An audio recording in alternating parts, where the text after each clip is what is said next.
નમસ્કાર મિત્રો, સ્વાગત છે તમારું મોરબી અપડેટમાં। હું છું વિપુલ પ્રજાપતિ। મોરબીમાં ફરી ડિમોલેશનની મોસમ આવી હોય એમ તેમ આજે માર્ગ અને મકાન પંચાયત વિભાગ દ્વારા મોરબીના જે ધરમપુર રોડ છે, આ ધરમપુર રોડ ઉપર અત્યારે ડિમોલેશનની કામગીરી જે છે આજથી શરૂ કરવામાં આવી છે। આ રોડ ઉપર લગભગ 7 થી 8 જેટલા જે કાચા પાકા જે મકાનો કોઈએ બનાવી લીધા, કોઈએ ઓયડીઓ બનાવી લીધી, કોઈએ દુકાનો બનાવી લીધી।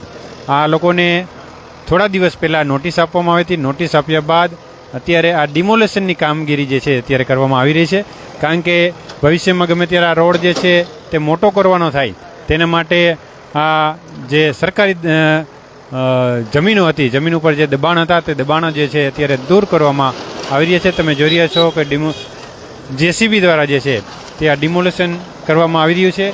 આગળ અત્યારે એક મકાન જે છે તે ડિમોલેશન કર્યા બાદ અત્યારે ફરીથી આ જે કાચું મકાન જે છે કે જે દિવાલ વંડીયું કરેલી જે છે નળિયાની, તેના ઉપર અત્યારે ડિમોલેશન કરવામાં આવ્યું છે અને આ રોડ ઉપર જેટલા જે દબાણો છે તે દબાણો દૂર કરવામાં આવશે તેવું અત્યારે માર્ગ અને મકાન વિભાગ દ્વારા અત્યારે જણાવવામાં આવ્યું છે।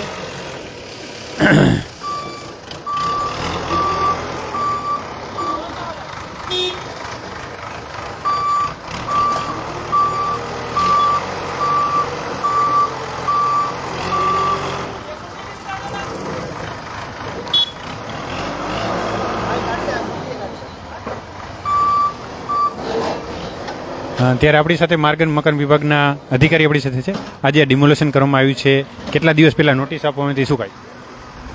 આ ડિમોલિશન માટે 13 તારીખે નોટિસ આપવામાં આવી હતી અને દરેક દબાણકર્તાઓને જાણ કરવામાં આવી હતી કે 7 દિવસમાં પોતાના આધાર પુરાવા રજૂ કરે।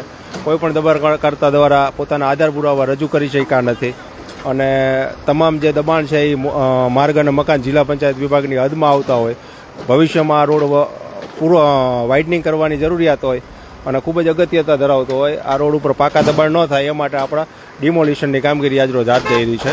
કેટલા દબાણો હટાવવામાં આવ્યા? આશરે 18 થી 20 જેટલા પાકા દબાણો હટાવવાની જરૂરિયાત હતી। બીજી જે કોમર્શિયલ દુકાનોને એવું હતું કાચા પાકા ફેબ્રિકેશનના, એ 4 થી 5 જેવી છે। 22 થી 23 જેટલી? જી, 22 થી 23। આગામી સમયમાં પણ ડિમોલેશનની કાર્યવાહી ચાલુ રહેશે શું?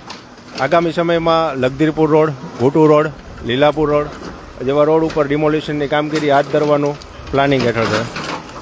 આગામી સમયમાં પણ હજી જે છે ડિમોલેશનની કાર્યવાહી હાથ ધરવામાં આવશે। જુદા જુદા જે પંચાયત વિભાગના રોડ છે જેમાં દબાણો હશે તે દબાણો જે છે દૂર કરવાની કાર્યવાહી હાથ ધરાશે તેવું અત્યારે અધિકારીઓ દ્વારા જણાવવામાં આવ્યું છે।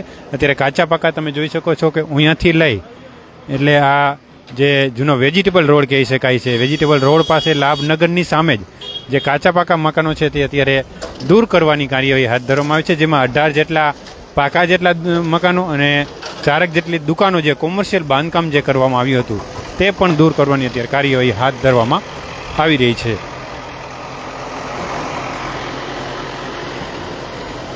આ રોડ ઉપર જે દબાણો હશે તે અત્યારે આજે દૂર કરાશે અને આવનારા સમયમાં લખધીરપુર રોડ, લીલાપુર રોડ સહિતના વિસ્તારોમાં પણ જે છે તે પંચાયત વિભાગના જે રોડ હશે ત્યાં પણ દબાણો દૂર કરાશે તેવું અધિકારીઓ દ્વારા જણાવવામાં આવ્યું છે। તો નવી અપડેટ સાથે ફરીથી મળશું, ત્યાં સુધી જોડાઈ રહેજો। મોરબી અપડેટ સાથે ખૂબ ખૂબ આભાર।